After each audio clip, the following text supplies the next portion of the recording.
the single element that I was most disappointed in when it came to the 2021 New Orleans Saints season, what you need to know about Alvin Kamara's year, and why the running back position might be a sneaky one to watch that needs to be addressed this offseason. We got all that and a little bit of land yap for you on today's episode of Locked On Saints.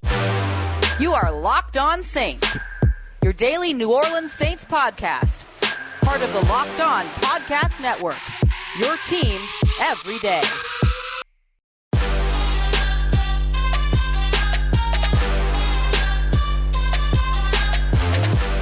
What is good, Who Dat Nation and Who Dat family? Welcome into today's episode of Locked On Saints, your daily podcast covering the New Orleans Saints, part of the Locked On Podcast Network, your team every day. Thanks as always for making Locked On Saints your first listen of the day every day. And don't forget that we're free and available on all platforms, including on YouTube as well. I'm your host, Ross Jackson, at Ross Jackson Nola on Twitter, Canal Street Chronicles, Locked On NFL, and here with you every single Monday through Friday on Locked On Saints. And today's episode of Locked On Saints is brought to you by our friends over at onlinegambling.com, the place to be for all the latest gambling news, analysis, and tips throughout the NFL playoffs this season. So go and check them out, onlinegambling.com/NFL, so you can get the edge over all the competition for this year's playoffs. So we're going to continue on with our position by position breakdown and review of the 2021 New Orleans Saints NFL season and look ahead to 2022 in each of these episodes as well. And we're going to go all running back all the time in today's episode. We talked about the quarterbacks yesterday,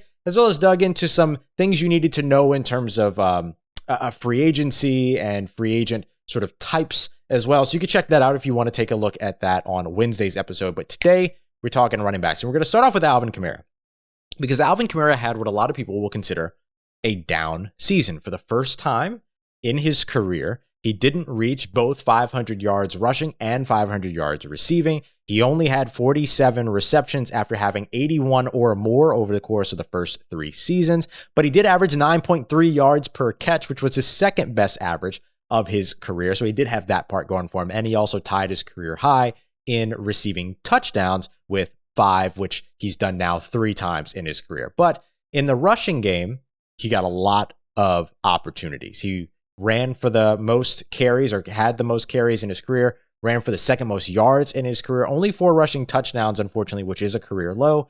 And I think what a lot of people are going to look at is his yards per attempt. And it's the lowest. It's the lowest that it's been in his entire career, 3.7 yards, first time that he hasn't reached 4 yards per carry. But the usage of Alvin Kamara is really the reason for that, more than his ability to produce. And the usage of Alvin Kamara is the single thing that has sort of frustrated me the most about the Saints 2021 season in terms of the things they had control over, right? Injuries, illness, weather, those things they don't have control over. But this, they had control over, but weren't able to figure out. And so here's what happened. And here's sort of the context that you need to know around that 3.7 yard average. That's a career low for Alvin Kamara. Alvin Kamara was asked to do a couple of things that he hasn't really been asked to do before in his career as a runner. Let's start with runs between the tackles. You've got 4 choices there on either side of the center, outside of the left guard, outside of the right guard. Those are your options. And in 2020, last year, you had 102 carries between the tackles for Alvin Kamara. This year, that jumped up to 141. The reason why that's important is because, as we mentioned, Alvin Kamara had the most carries of his career in 2021. 53 more than he had in 2020. So out of those 53 additional carries, that extra volume, 39 of those runs ended up going between the tackles in terms of distribution. The reason why that's important is because that means that 75% or 3/4 of that additional volume ended up going basically right up the middle, which is different in terms of what Alvin Kamara has been asked to do over the course of his career. You look back to 2017 and 18, that was kind of Mark Ingram's territory. 2019, 2020, that was Latavius Murray's category. Did each of them all do a little bit of everything? Of course, absolutely. That's how you have a good run game. You have to have variance. You have to have variation. But in terms of the go out there and get 1-2 yards, go out there and get 3 yards on first down, go out there and run for on second and short, a lot of that ended up going to Alvin Kamara as opposed to the partner running back that he's had over the course of his first 4 years of his career. Because in 2021, and this is the piece that ends up frustrating me so much, the Saints never had that additional, at least not steadily and consistently, that additional option in the run game. Alvin Kamara did not have a tandem back. Tony Jones Jr. turned out to not be the guy the New Orleans Saints thought he was and that they let Latavius Murray walk for. Plus, he dealt with injuries throughout the season, of course. Mark Ingram ended up coming in. They traded for him just before the trade deadline, but then he dealt with injuries as well, ended up being available for maybe a quarter of the season. We'll talk about the supporting cast behind or aside from Alvin Kamara more here in just a moment, but something to keep in mind is simply that Alvin Kamara was tasked to do things that he wasn't usually tasked to do early on in his career. Let's take it a step further, right? Him being asked to run on those obvious run situations like first and long, for instance, is something that we should really explore. So back in 2020, you saw Alvin Kamara run on first down 107 times for 5.7 yards per carry. In 2020, you also saw him run 69 times on second down for a nice 4 yards per carry. In 2020, the volume went up, and because of that, the average came down. 130 rushes on first downs, 3.9 yards per carry. 88 rushes on second down, 3.4 yards per carry. So why did this happen? Well, some of those are obvious run situations. The New Orleans Saints rank in the top 10 when it came to teams that ran the most on first and second and 10. Right? Those are tough situations to run out of. First and 10, everyone expects you to run. Second and 10, what are you doing? So when it comes down to it, Alvin Kamara was not only asked to run the ball in more obvious run situations, but he was also asked to do so between the tackles and without the passing weapons that are available. That's why they ran in the top 10 on first and 10 and second and 10. Remember, just a couple of years ago, first and 10 was Mike Thomas's down. It wasn't Alvin Kamara's down. Second and 10 was Michael Thomas's down. It was not Alvin Kamara's down. Now, the most popular play for the New Orleans Saints on first and 10, as well as second and 10, according to Sharp Football Stats, was a run with Alvin Kamara. So then what happens? What happens when defenses know that the passing attack isn't there and the run game is all that you have to rely on? You had a healthy Alvin Kamara who led the way over the course of the first 8 games of the New Orleans Saints season, helping them average 127 rushing yards per game. Then he got injured and he was out. Those 4 games that he was out, 98 yards per game on the ground, with the best game without Alvin Kamara being against the Dallas Cowboys on the ground because of Taysom Hill, not another running back. And then over the course of the last 5 games of the season when Alvin Kamara was back, and you had Taysom Hill under center, with the exclusion, of course, of that Miami Dolphins game, 121 yards per carry on, 121 yards per game on the ground. So what did defenses start doing? You knew that they were going to run the ball. You knew that the passing game wasn't really there for New Orleans. So what do? You load the box. So let's talk about 8-man boxes, which means over on the defensive side, having 8 or more players in between the tackles in what's called the tackle box. After the bye week, right, week 6, Alvin Kamara consistently ranked within the top 10 when it came to 8-man boxes. But after he returned from injury in particular, that number came down, right? Against the New York Jets, they only loaded the box or put 8+ men there 3.7 times. You know what he did? He ran for 120 yards in that game. But also remember, too, that instead of the distribution being up the middle, 50% of his run game went to the outside. You know why? Because Teron Armstead was healthy. So here's the other piece that we haven't talked about yet, is that the offensive line never really got healthy throughout the season. The next 3 games without either tackle on either side. Week 15, 72.73%. 8+ man boxes by that Tampa Bay defense, most in the NFL for that week. Next week, week 16, 61.54% loading the box, most in the NFL for that week. The following week, week 17 against the Carolina Panthers, 46.15%, 9th in the NFL. Didn't have a great run day there. Didn't have the offensive line either. And then finally, week 18, 43.33%, 3rd in the NFL. However, in that game, he ran for over 140 yards, but over 50% of the run game went to the outside, and Ryan Ramczyk was healthy. That's why I have a lot of trouble saying that Alvin Kamara had a bad year or that he wasn't himself. This entire offense wasn't able to be themselves in 2021 because everyone had to serve additional roles because of availability or inavailability impacted the roles that were able to be played. There's so much context that goes around one number, right? Variables, things that change, all of that. what Alvin Kamara could have been helped with, or how he could have been helped, was a stronger supporting cast behind him more consistently when it came to the run game. So let's talk a little bit more about that supporting cast, because again, that's one of the parts that frustrates me about the 2021 year in terms of what New Orleans had control over. And a piece of that is not having the supporting cast behind Alvin Kamara. So let's talk about what they did, and then we'll take a look at why I think this position becomes actually pretty important going into 2022. So you got that and more coming up for you here as we continue on with today's episode of Locked On Saints. But first, I want to tell you about our friends again over at onlinegambling.com. If you're looking for the edge these days, as we all are, particularly in the betting game, onlinegambling.com is undoubtedly the place for you. And we thank them very much for sponsoring today's podcast. If you don't already know, onlinegambling.com is the absolute best place for you to go as a website dedicated to giving bettors the edge, giving you all of the up-to-date information that you need to know about these games. And particularly now as we roll into the divisional round and these games get a little bit tighter and the talent gets a lot bigger, they're going to have you all set up for everything that you need to know to make sure that you're getting that edge up against the competition. And I'll tell you what, they asked me to pick up and pick an underdog for the divisional round. And in my opinion, that underdog this week is the Los Angeles Rams. First of all, wouldn't we all just love to see Tom Brady not make it to another Super Bowl? Wouldn't we all just love to see Tampa Bay lose in the division round? Yes, the answer is yes, we all would. Every single one of you, even Tampa Bay fans would love to see it. I'm just joking. But the Los Angeles Rams, I think, have the firepower. They have the defensive prowess. They have the defensive talent to be able to stymie that Tampa Bay offense that is dealing with so many injuries, so much unavailability, all of that. So I'm going to take the Los Angeles Rams to upset the Tampa Bay Buccaneers at Ray J, right? At Ray J, at home for those Tampa Bay Buccaneers. So that's my pick. If you want to check out all of the other picks that they have going on, you can head over to onlinegambling.com and make sure you check out the OG tips section. Going to give you everything that you need for those underdog picks, as well as the inside track on how to beat the odds around the NFL playoffs. So make sure you go and check them out today. onlinegambling.com/NFL and get all the latest gambling news, tips, analysis, and info that you need to beat the odds and give yourselves the edge through those playoffs. Remember, that's onlinegambling.com/NFL to make the most of this year's NFL playoffs.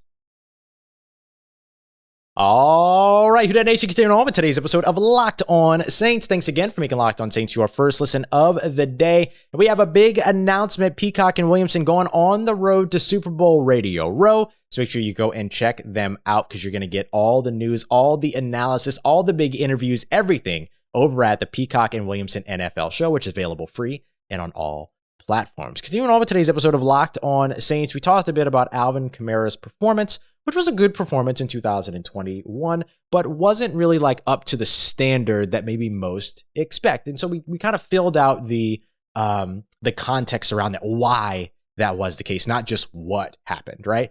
So let's get a little bit more into the why, because we talked about one of the things that was so frustrating about 2021 was the inability to properly find or really find that consistent second back behind Alvin Kamara to take those tough yard stuff and continue to use Alvin Kamara in space and continue to use him in such a way that he's doing what he does, creating with the ball in his hands.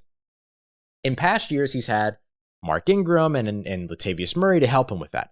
In 2020, is before they got into the regular season, or 2021, before they got into the regular season, what the Saints did was that they moved on from Latavius Murray. They asked him to take a pay cut. He said no. And so because of that, they moved on from him. They saved a little bit over $3 million against the salary cap. And they felt really comfortable doing this, particularly because of Notre Dame undrafted free agent running back who's been with the Saints for a couple years now, Tony Jones Jr. Tony Jones Jr. looked great during the preseason, looked great in camp. They also brought in guys like Devontae Freeman and a couple of other backs to get a look at in terms of veteran backs, but they ended up moving forward with Tony Jones Jr. And one of the big things that happened almost immediately is that Tony Jones Jr. ended up getting injured, right? Which isn't his fault, right? Sometimes that happens. And so he ended up playing in the first 4 games of the season and then becoming unavailable until the 11th game of the season, which kind of overlapped a little bit with when Alvin Kamara was dealing with his injuries as well. So he came in the first game against the Green Bay Packers and he ran for 11 carries for 50 yards. He also had a catch for 3. And all of a sudden, everyone kind of went, and myself included, like, oh, 4.5 yards per carry. He's exactly the guy that they thought he was going to be. Then in week 2, a game that everybody struggled for New Orleans with the coaching staff issues and everything against Carolina, 3 carries for 7 yards, 2 carries for 12 yards. The game after that against the New England Patriots, which the Saints kind of dominated in that game anyway, 3 carries for 8 yards against the Giants, 3 carries for 2 yards when he came back against Philadelphia. It just wasn't really what the New Orleans Saints expected when it came to Tony Jones Jr. He only had 3 games in which he carried the ball more than 6 times. That's it, just 3 games. And one of those games was 16 carries for 27 yards against the Buffalo Bills on Christmas Day on Thanksgiving Day for 1.7 yards per carry. He wasn't the guy that they thought he was. And that's all right. That's all right, because some of it had to do with injury, some of it had to do with availability, all of that, and other bits of it just had to do with confidence. And it's okay to be confident in your players. There's nothing wrong with that at all. But he was expected to be the number 2 back. And instead, he ended up running for 142 yards on the season. That's less than what Jameis Winston ran for in 7 games when Tony Jones Jr. appeared for 11 games. So then the Saints went out and they traded for Mark Ingram, brought him back for literally the least amount of capital that you can give up, a 7th round pick in 3 years. Mark Ingram came in, appeared in 7 games, started 3 of them while Alvin Kamara was injured, had 68 carries for 260 yards, which is 3.8 yards per carry. Don't forget, Mark Ingram was subject to, as was Tony Jones Jr., the not bad offensive line, but the hurt offensive line, the bad play that had to come from that, all of that, and also the changing in the scheme from zone run to man run, all the things that the Saints kind of went through in 2021. But he ended up being your 2nd leading rusher when it came to running backs. He got just beyond Jameis Winston, who had 166 rushing yards. And then your 2nd leading rusher was, of course, Taysom Hill with 5 rushing touchdowns, 374 rushing yards on just 70 attempts. So you loved what you got from Taysom Hill, but he wasn't really playing your running back role throughout the season, right? He was either playing as a tight end or he was playing as your quarterback. So you needed that extra running back this season. They also tried out Ty Montgomery at one point, particularly with all of the injuries, 15 carries for 44 yards. That's what you got out of the running back room behind Alvin Kamara. Alvin Kamara had 898 rushing yards in this season. We're going to do some quick addition right quick and look at Mark Ingram's 260 yards, Tony Jones Jr.'s 142 yards, and Ty Montgomery's 44 yards. And they ran for 446 yards, which is, if I'm not mistaken, 49%. Half, the 3 of them combined, half of what Alvin Kamara ran for. So you just, and that includes games where Alvin Kamara wasn't available, because remember, he missed 4 games this season. He had 13 games that he was able to play. And he actually led the team in receptions for quite a while, despite the fact that he was missing 4 games as well. So there you have it. Despite their best efforts, right? Relying on a young talent that they really like, going out and making a move at the position, the Saints just couldn't get the supporting cast behind Alvin Kamara going, especially with the limited passing attack that they had. I mean, even to a certain point, even if Mark Ingram would have been available every game after they traded for him, how much could he really have been impactful, considering how much the Saints had to rely on that run game and how everyone knew that that's what the Saints were going to. So now it kind of makes you wonder, what is the New Orleans Saints plan at this position moving forward, right? How do you get back to the point where you can diversify what it is that you're asking Alvin Kamara to do? How do you diversify the rest of the position group as well to help with that before addressing the pass catching issues too, right? Because you still also have to clean that up. But we're going to talk a little bit about that, right? We're going to dig in a little bit more on the 2022 outlook and why I think this position is a sneaky position to watch in terms of one that could potentially get some work here over the course of the 2022 offseason. So we're going to get to that and much more as we continue on and wrap up today's episode of Locked On Saints. I want to tell you now about our friends over at TurboTax Live. Look, a lot of people believe that unusual circumstances mean complicated taxes, but for our TurboTax Live expert friends over at TurboTax, they find that that's what makes things interesting. So maybe you have an interesting tax situation, like you inherited a condo or some piece of property, or you're getting paid strictly in crypto and don't necessarily know how that is going to be taxed. Well, Intuit TurboTax Live experts, those folks, will help you make sure that you are maximizing all of that for the greater refund. Maybe you live in one state and work in another, or you're like I used to be when I was working in theater, to where I was working in 5 or 6 different states every year and then had to file taxes in all of those different states, depending upon where you were when you got paid, right? They will help you out with all of that and make the filing process easy. Heck, they'll even just do the whole filing process for you. So maybe you launched a startup or you're juggling multiple positions and multiple jobs, things like that. Our TurboTax Live expert will help you through that filing process from start to finish and make sure that you get the tax deductions that you deserve. So go ahead and check them out. Visit turbotax.com in order to learn more. You do your thing. They'll take care of your taxes. Intuit TurboTax Live. Let's get it. Who Dat Nation, wrapping up today's episode of Locked On Saints with the 2022 outlook at the running back room and the running back position group, because I think that this is a sneaky position to watch over the course of the offseason in terms of how the New Orleans Saints plan to continue to address this and make sure that Alvin Kamara has that other tandem back that they can rely on. So going into next season, it's worth noting Mark Ingram, Tony Jones Jr., they'll be in the building, right? Mark Ingram, before they traded for him, the New Orleans Saints somehow convinced the Houston Texans to give him an extension and then ended up sending him to New Orleans on that new contract. So Mark Ingram will be in the building in 2022. However, dealing with those injuries and dealing with the things that ended up making him unavailable in 2021, which part of that was COVID, right? Completely uncontrollable on his part. It's a numbers game at this point, particularly within the NFL. And so that's something that is kind of out of his control. But just understanding that he is a running back on the other side of 30. And even though he doesn't have a lot of tread on the tires, he's still somebody that could potentially be unavailable for you. And so if you want to have that other player to mix in, the Saints could look to free agency for that. They could also look to the draft for that. And that's where I think the Saints do address this position. I've seen some folks talk about running back being a position that the Saints don't need to invest in because they, have Mark Ingram, they have Alvin Kamara, they have Tony Jones Jr., but that didn't work in 2021. And hopefully your offensive line is healthier in 2022 to help with all of that too. But you also have some question marks around that offensive line. So why not also bolster the talent there? Why not build on the strength, which I think the Saints have done several times before? Drafting Peyton Turner when edge rusher was already a strength for them. Drafting Paulson Adebo. I know they were trying to fill that spot when it came to Janoris Jackrabbit Jenkins and him being on his way out, but they were still building on a strength in their secondary. Drafting safeties in the past. Drafting offensive line in the past. The Saints have always built on a strength. Even when they went out and signed Janoris Jenkins, they were building on a strength in that situation. And so when you look at what the Saints have always done, drafting Pete Werner, right? Knowing that they were interested in bringing back Quan Alexander. They have always used the draft to go best player available, not just filling holes, because hopefully they'll do that during free agency. So running back could be a position to where I could see them investing in a young talent that is kind of a little bit more, on the bulky side, right? 5'11", 220 pounds, or 212 pounds even, right? The Mark Ingram type, the Mark Ingram build.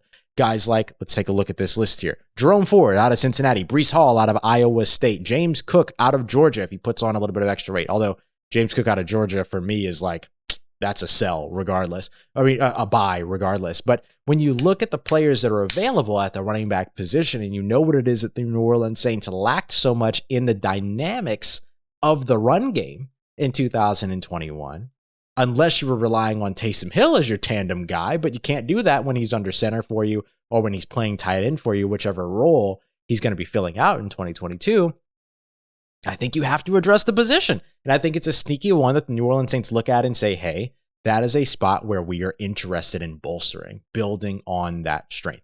They're going to have a lot of confidence in Alvin Kamara, of course. They're going to have a lot of confidence in Mark Ingram, of course. But they might look to fill that out a little bit more. They can bring back Dwayne Washington so he can continue to be on his special teams role. But when you're trying to figure out what you're going to do at that running back spot, first of all, getting creative is a big part of it. Deontay Harris, Ty Montgomery, if Ty Montgomery's back, stuff like that. You can utilize them out of the backfield. But finding that extra player, right? That player that's going to be there for you as the tandem running back for the next couple of years next to Alvin Kamara, you can find that in this draft with a mid-round pick, with a day 3 pick. And I think the New Orleans Saints will look at this position. And if there are pre-draft visits, we'll see how pre-draft visits work this season. But if there are pre-draft visits, I would not be surprised to see a couple of running backs in those top 30 visits that everyone wants to pay attention to and that are worth very much paying attention to. So we'll see. We'll see what happens. Keep an eye out on the Senior Bowl running backs. In particular, the Saints love drafting players from the Senior Bowl. They've done it all but I believe it's 2 seasons in draft classes since Sean Payton has been around. He hired his staff in 2006 at the Senior Bowl. They love the Senior Bowl. So keep an eye out on those Senior Bowl running backs as well. We'll be covering the Senior Bowl. We'll be there all throughout that week, as well as the HBCU Combine the week before. There's a couple of running backs there that should be of interest too. So we'll look at the running back position. I'm not going to skip on that spot because I think it's a sneaky position to really, really watch along with cornerback over the course of this offseason, as the Saints always look to build on strengths. And that running back room, not necessarily a strength in 2021, but it could be conceived as a strength in 2022, which is a perception that I would say be wary of. Build on that. All right, tomorrow, we're going to continue to look at everything going on around the New Orleans Saints. We got, in case you missed it, recapping all of our biggest stories and some of the important topics that we've talked about here throughout the week. So if you haven't been able to keep up all throughout the week, don't worry. We got you covered tomorrow, so don't miss that. Lots of fun coming up in tomorrow's episode. As always, y'all, I appreciate you for making Locked On Saints your first listen of the day. Don't forget for your second listen to go and check out Locked On Bets. Go ahead and win yourselves some money with your boy Q, handicapping expert Lee Sterling, giving you all the betting info and analysis that you need. And as always, for anything that you need about your New Orleans Saints in between these episodes, make sure you follow me on Twitter at Ross Jackson, NOLA. Hit me up. Let me know how the family's doing. Let me know how you're living. Let me know how you're momming them. And trust you, that nation. I'll holla at you.